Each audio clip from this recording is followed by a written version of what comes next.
Hey hello friends, welcome to ஆனந்தினேஸ் vlogs. இன்றைக்கி வந்து பார்த்திங்கன்னா ஃப்ரைடே ஆஃப்டர்நூன் லன்ச் ப்ரிப்பேர் பண்ண vlog தான் பார்க்க போகிறோம். ஸோ பார்த்திங்கன்னா இந்த வீக் ஃபுல்லாகவே நல்லா மழையாக பெஞ்சிட்டு இருந்துச்சு. ஸோ அதே மாதிரி தாங்க நான் லன்ச் பண்ணுற டைம்லையும் மழையாக பெஞ்சிட்டு இருந்துச்சு. ஆக்சுவலாக பார்த்திங்கன்னா நான் லஞ்சுக்கு சாம்பார் ரசம் அந்த மாதிரிலாம் பண்ணலாம் அப்படின்னு நினச்சேன். பட் வந்து நோ இப்போ வந்து நல்லா கூலிங்கான கிளைமேட் இருக்குது, அதனால் நம்ம ஸ்பைஸியாக நல்லா சூடாக சாப்பிட்ணும் அப்படிங்கிறதுக்காக எக் ரைஸ் பண்ண ஆரம்பிச்சிட்டேன். அதுக்கு வந்து பார்த்திங்கன்னா ஒரு பேனில் கொஞ்சமாக எண்ணெய் விட்டு அதில் வந்து ஒரு ஸ்பூன் கடுகு போட்டிருக்கேன்.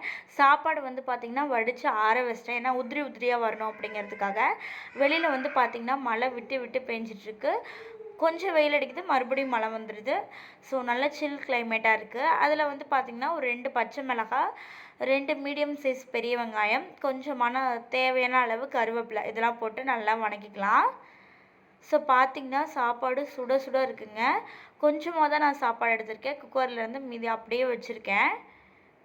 கொஞ்சமாக எடுத்து ஆற வச்சிட்டேன். ஸோ ஃபஸ்ட்டு நம்ம இதை பண்ணிடலாம் அப்படின்ட்டு அதை டக்கு டக்குன்னு பண்ணிகிட்ருக்கேன். ஏன்னா லன்ச் டைம் வந்து வந்துருச்சு அதனால். ஸோ நீங்களாம் உங்கள் வீட்டில் மழை டைம்லாம் என்ன நீங்கள் சாப்பிடுவீங்க செஞ்சு அப்படிங்கிறது கீழே மறக்காமல் கமெண்ட்டில் சொல்லுங்கள். நிறைய பேர் பார்க்குறீங்க, பட் லைக் பண்ண மாட்டேங்கிறீங்க, கமெண்ட் பண்ணுறீங்க. ஒரு சில பேர் லைக் பண்ணுறீங்க, பட் கமெண்ட் பண்ண மாட்டேங்கிறீங்க. ப்ளீஸ் கமெண்ட் லைக் பண்ணுங்கள். அடுத்து வந்து பார்த்திங்கன்னா ஒரு ஸ்பூன் வந்து இஞ்சி பூண்டு விழுது சேர்த்துக்கலாம். இன்றைக்கி வந்து பார்த்திங்கன்னா நம்ம ஒரு இந்தியன் ஸ்டைலில் தான் பண்ண போகிறோம். சாஸில் எதுவுமே சேர்க்க போகிறது கிடையாது. இந்த மாதிரி நீங்கள் பண்ணி சாப்பிட்டு பார்த்துட்டு சொல்லுங்கள், ரொம்ப சூப்பராக இருக்கும். ஸோ இஞ்சி பூண்டு விழுது ரொம்பவே சேர்த்துடக்கூடாது, கரெக்டாக ஒரு ஸ்பூன் சேர்த்தா போதும். ஸோ சேர்த்துட்டு இதையுமே நல்லா இந்த மாதிரி கிண்டி விட்டுருங்க. கிண்டி விட்டதுக்கப்புறமா 2 தக்காளி எடுத்து அதை சின்ன சின்னதாக கட் பண்ணி அதையுமே ஆட் பண்ணிக்காச்சு. ஸோ ஆட் பண்ணிவிட்டு நல்லா இந்த மாதிரி கிண்டி விட்டுட்டு தேவையான அளவு உப்பு சேர்த்துட்டோம் அப்படின்னா நம்மளுக்கு தக்காளி சீக்கிரமாகவே வதங்கி வந்துடும். வெங்காயம் வந்து நான் ஏற்கனவே நல்லா வதங்கியிருக்கும், பட் தக்காளி வதங்க ரொம்ப லேட் ஆகும் அப்படிங்கிறதுனால நம்ம இந்த டைம்லேயே உப்பு சேர்த்துட்டோம்னா தக்காளி சீக்கிரமாக வதங்கி வந்துடும்.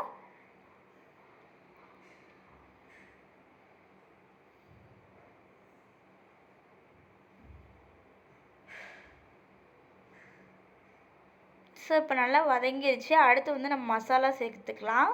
நான் வந்து இன்றைக்கி வரமிளகாத்தூள் வந்து ஒரு 2 ஸ்பூன் சேர்த்துருக்கேன். மஞ்சத்தூள் வந்து பார்த்திங்கன்னா குட்டி ஸ்பூனில் 1 ஸ்பூன் சேர்த்துருக்கேன். அவ்வளோதாங்க. சேர்த்துட்டு நம்ம உப்பெல்லாம் ஏற்கனவே சேர்த்தாச்சு பார்த்திங்களா, அதனால் நல்லா இந்த மாதிரி கிண்டி விட்டுடலாம். நல்லா கிண்டி விட்டதுக்கப்புறமா முட்டை இருக்குது. ஸோ முட்டையை வந்து நான் வந்து ஒரு 6 முட்டை எடுத்துக்கிட்டேன். முட்டை உடச்சி ஊற்றிக்கலாம்.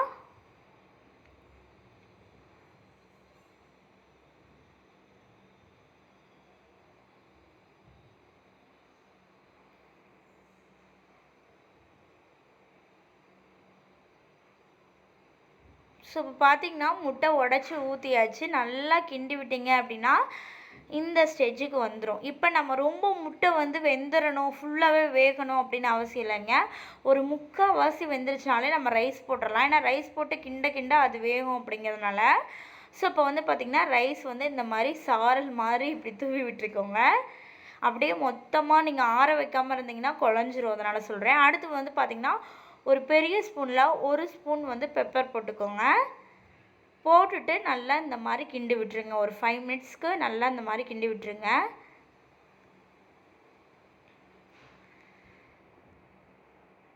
கிண்டி விட்டு இறக்கி கொஞ்சமாக நம்ம டொமேட்டோ சாஸ் வச்சு சாப்பிட்டோம் அப்படின்னா ஹாட் ஸ்பைசியான எக் ரைஸ் வந்து சூப்பராக நம்மளுக்கு தயாராகிடும்.